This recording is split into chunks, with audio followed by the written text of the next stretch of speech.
ભગવાનના પૂજનનો વિવેક શીખવાડ્યા પછી ભોજનનો વિવેક શીખવાડે છે. ભોજનના વિવેકની અંદર રસાશક્તિર્ન કર્તવ્યા સર્વૈઃ સર્વત્ર સર્વદા યથા કાલમ યથા લબ્ધમ ભોજ્યમ અન્નમ ફલાદિવા. મહારાજ કે અમારા ભક્તો ક્યારે રસાસ્વાદ ન કરવો. બીજું, રસાસ્વાદ ન કરવો ભગવાનને અર્પણ કર્યા વિનાનું. અન્ન કે ફળ જે કંઈ પણ હોય ભગવાનને અર્પણ કર્યા વિના ક્યારે પણ એ જમવું કે લેવું નહીં. ભક્તો, જમવું શબ્દ એ આપણા માટે, ભગવાનના ભક્તો માટે છે જ નહીં. જમ્યા શું કામ? ભોજન છે ને ભગવાનને અર્પણ કર્યા પછી એનું નામ જ બદલાઈ જાય છે. ભોજન નથી રહેતું. ભોજન હોય તો જમાય, પછી પ્રસાદ લે છે. તો પ્રસાદ લીધો, શું શબ્દ આવી જાય? ભોજન એ જમવાની પ્રક્રિયા છે, પ્રસાદ એ સ્વીકારવાની પ્રક્રિયા છે. પ્રસાદની અંદર ભાવ બદલાઈ ગયો. ભાવના શું છે? મારો પ્રભુ જમ્યા છે, જેમ મારો પ્રભુ જમ્યા છે અને જમી રહ્યા છે, મારો પ્રભુને બોલાવીને પોતાના થાળમાંથી મને પ્રસાદી આપી છે, એમ જે કંઈ પણ મને પીરસવામાં આવ્યું છે એ મારા પ્રભુએ મને પોતાના હાથે એ પ્રસાદના રૂપમાં આપ્યું છે. લે, આ તારા માટે છે. તો એ પ્રસાદ સ્વીકારવાની વાત છે. મારા પ્રભુ આપે છે હું સ્વીકારું છું. જમવું એ ભક્તો દેહ ભાવ અને સામાન્ય માણસ માટે છે. પ્રસાદ લેવો એ ભાવના બદલાઈ ગઈ.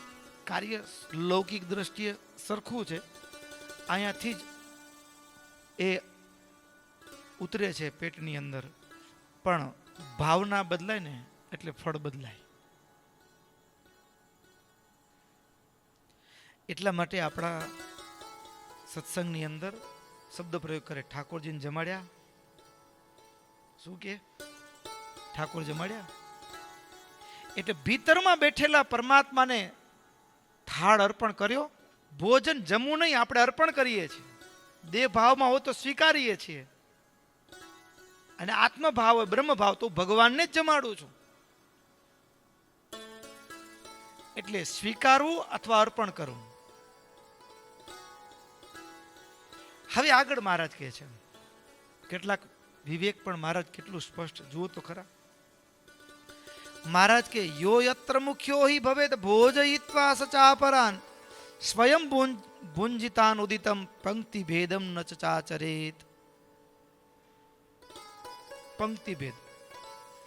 ઘરનો વડીલ હોય ને એનો પોષ્ય વર્ગ એટલે પત્ની, દીકરા દીકરીઓ, સંતાનો, એને એકલાને મૂકી અને જમે છે તો એ પંક્તિ ભેદ કહેવાય. શું કહેવાય? પંક્તિ ભેદ. પછી જમણવાર હોય ને, જમણવાર, તો ઘણી વખત શું કરે, તો કે માણસો જાજા લાગે છે, ઘટે એમ છે, પછી આપણે નહીં મળે એટલે અલગથી ભરીને રાખી દે પોતાના માટે. બીજા આવનારા હોય એ ભૂખ્યા રહેતો વાંધો નહીં, આપણે ન રહેવા જોઈએ. સેવા કરી, સવારથી પરસેવો પાડ્યો છે તો ભક્તો પંક્તિ ભેદ કહેવાય.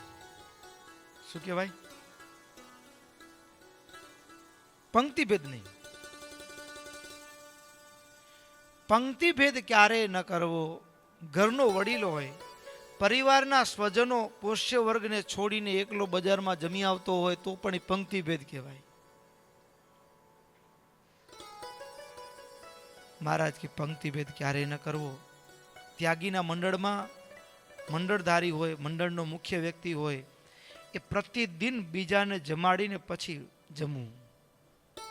ઘરનો મોટેરો હોય એ બીજાના જમાડીને જમે. પંક્તિ ભેદ ક્યારે ન કરવો. આપણે પેલું પોતે જમી લે, વધી ઘટ્યું હોય તો દેશું. આગળ મહારાજ એકાદશી આદિક વ્રતના પર્વો છે, જન્માષ્ટમી, શિવરાત્રિ આદિક ભગવાનના એ પ્રાગટ્યના પર્વો છે. તો એ દિવસે મહારાજ કે અન્નનો ત્યાગ કરવો. બીજું, ભોજનની અંદર મહારાજે ખાસ સ્પષ્ટતા કરી. મદયૈ મધ્ય માંસસ્ય તન મિશ્રસ્ય ચ વસ્તુના.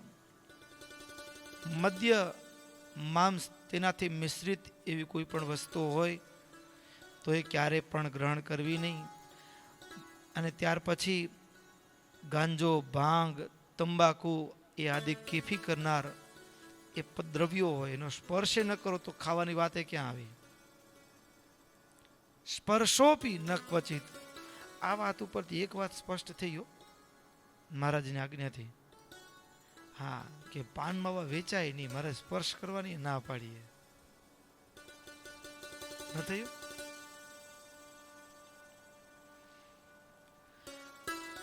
ભંગા ગંજત માલા દેહે કાર્ય સ્પર્શોપી ન ક્વચિત. સ્પર્શ પણ ન કરો તો ખાવાની વાત તો દૂર રહી. એટલે ભગવાનના ભક્તોએ આવા કોઈ ઉદ્યમથી ધન ઉપાર્જન થતું હોય તો રોજ સ્પર્શ કરવાનો સંજોગ આવે તો એ